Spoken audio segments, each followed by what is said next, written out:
जय श्री राधे मित्रों, मेरे YouTube चैनल में आप सभी भक्तों का बहुत बहुत स्वागत करता हूँ। आज हम बात करते हैं अग्निवास की, होम आहुति की।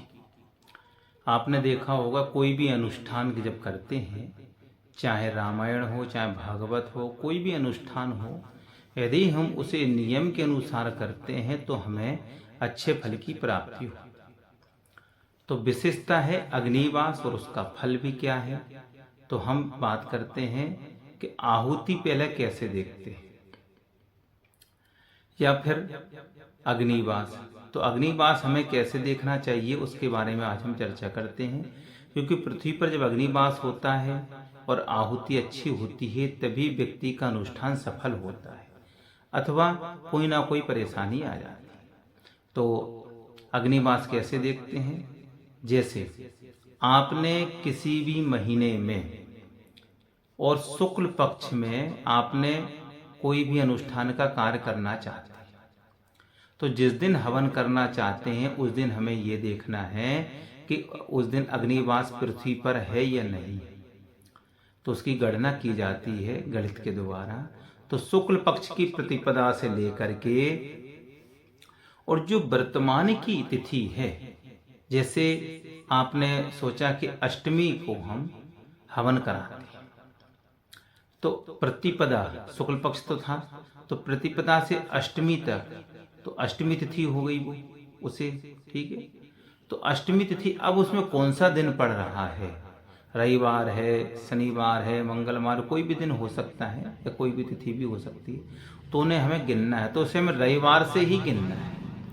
जैसे आपकी अष्टमी तिथि हो गई और उस दिन रविवार का ही दिन है, तो आपने क्या देखा कि रविवार का एक अंक वो मिल गया, तो 8 और 1 9, उसमें 1 और जोड़ दिया जाता है, तो 9 और 1 10।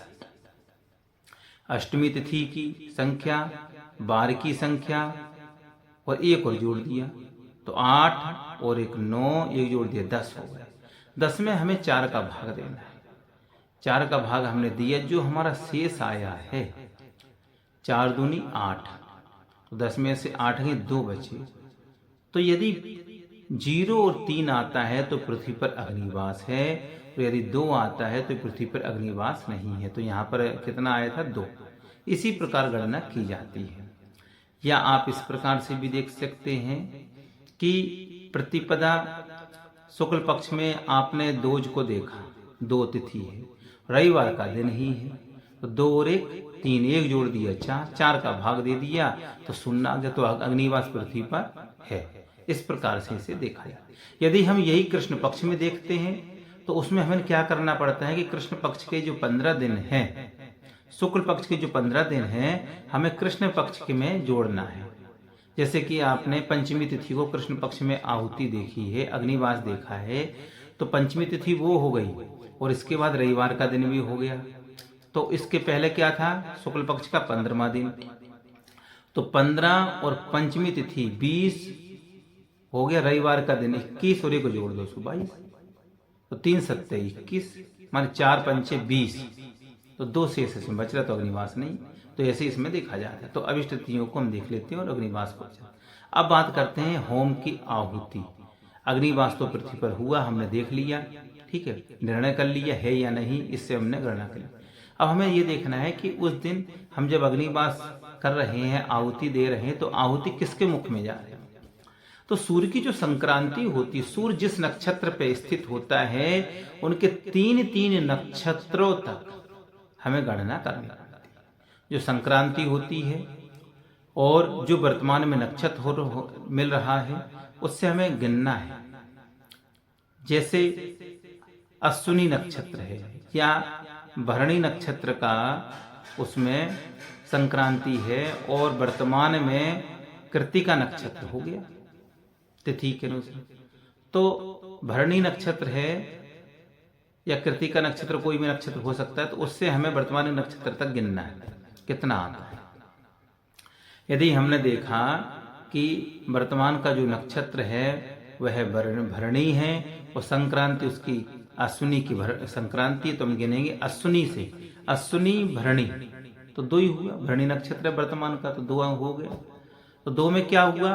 पहला जो 27 नक्षत्र होते हैं और ग्रहों को भी 3-3 करके उनमें बांट दिया गया है। 9 3 27, 3-3 नक्षत्र, तो 27 नक्षत्र होते हैं। तो देखा कि पहला जो 3 अक्षर में जाएगा, 3-3 संख्याओं में बांट दिया गया 27 नक्षत्रों को। तो 3 जो नक्षत्र आते हैं संक्रांति से, तो वह सूर में जाते हैं।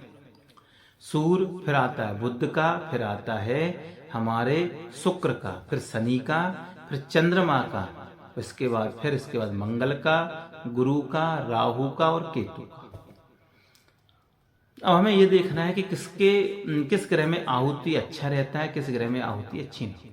तो सीधी सी बात यह है कि रवि, सूर्य के मुख में आहुति जाएगी तो खराब माना जाता है, मंगल के मुख में आहुति जाएगी खराब माना जाएगा, और शनि के मुख में आहुति जाएगी तो वो भी खराब माना जाएगा।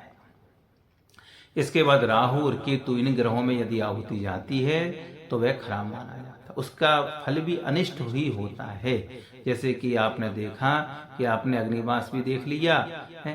अब अग्निवास कहाँ है ये आपने समझ लिया है, आकाश में, पाताल में, पृथ्वी पर होगा तभी आप उसे कर पाएंगे। इसका फल इससे क्या होता है, यदि आपने नहीं माना किया तो इसमें क्या होता है कि इसमें विशेषता ये रहती है कि हमें अनिष्ट फल की प्राप्ति हो जाती है। जैसे कि हमने इनको किया, किसको, अग्निवास को और हवन को किया, तो इसमें हमें ये देखना पड़ता है कि ये कहाँ, अग्निवास पृथ्वी पर है, आकाश में, पाताल में कहाँ है, तो इस तरीके से देख करके हमें अपना कार्य सिद्ध करना पड़ता है और वही हमारे लिए सिद्ध कारक हो जाता है। तो मित्रों, आपने ये देखा, समझा कि यह किस प्रकार से आहुति और अग्निवास होता है। तो मित्रों, आइए, आहुति गलत जाती तो यहाँ तक कि प्राणों का नाश करने वाला भी हो जाता है, और अन्य होम में जो करते हैं, जैसे कि चंद्रमा का है, बुध का है, शुक्र का है, गुरु का है, यह उत्तम फल को देने वाली आहुतियाँ होती हैं। तो मित्रों, वीडियो आपको अच्छा लगा होगा। जय श्री कृष्णा, जय श्री राम।